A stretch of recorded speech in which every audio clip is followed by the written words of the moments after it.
Sekarang kita akan belajar tentang personal pronoun atau kata ganti orang ya.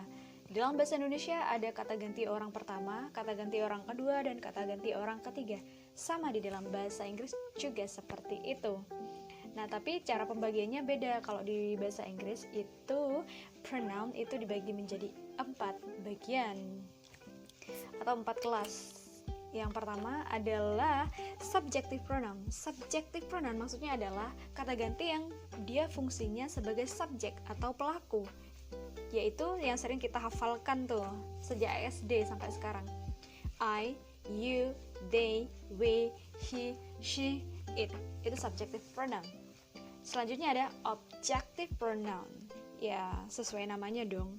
Dia digunakan sebagai objek atau yang dikenai pekerjaan. Ada me, you, her, him, it, them, us. Nah, selanjutnya ada adjective possessive pronoun. Nah, maksudnya adjective possessive pronoun itu adalah kepemilikan, tapi dia bersifat adjective, bersifat menyifati.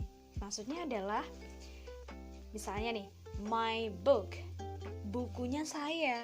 Nah, my di sini menjelaskan book, berarti kan dia adjective, menyifati, ya kan?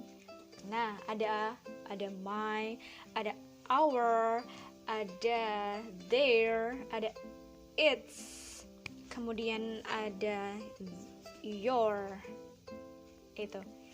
Dan yang terakhir itu disebut dengan possessive pronoun. Possessive pronoun itu kepemilikan ya. Jadi possessive pronoun ini tidak perlu diikuti oleh kata benda lagi. Possessive pronoun itu ada mine, milikku, yours, kemudian its, kemudian his, hers, kemudian ours, theirs.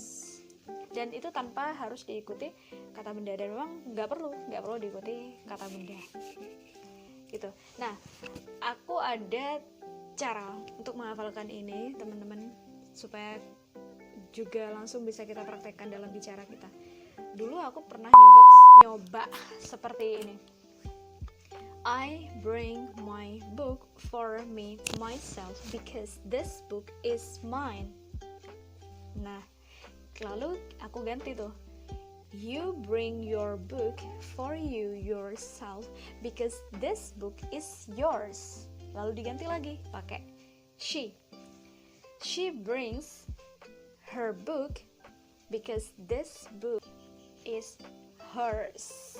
Nah, tadi kan ada kata myself, yourself, dan herself. Itu merupakan pronoun juga, tapi lain pembahasan. Kita mungkin bisa dibahas nanti di kesempatan yang lain.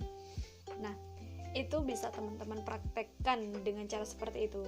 Dibaca dulu, ditulis dulu, terus dibaca, habis itu berkali-kali sampai bisa di luar kepala, kemudian dicoba lagi, dan yang paling penting adalah dipercepat ngomongnya, lebih dipercepat lagi, dan juga dicoba deh mulutnya itu seperti orang Inggris gitu.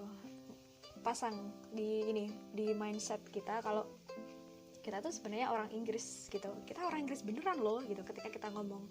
Biar logatnya logat Inggris, dan kalau kita sudah mendengarkan logat kita ini, oh udah mirip orang Inggris, biasanya itu akan kita lebih pede. Kalau kita sudah lebih pede, maka otak kita ini akan bekerja lebih cepat untuk menyusun kalimat-kalimat di dalam pikiran kita.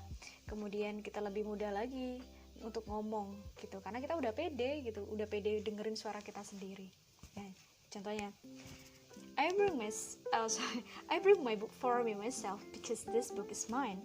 You bring your book for you yourself because this book is yours. She brings her book for herself because this book is hers. He brings his book for himself because this book is his. Gitu. Bisa dicoba teman-teman.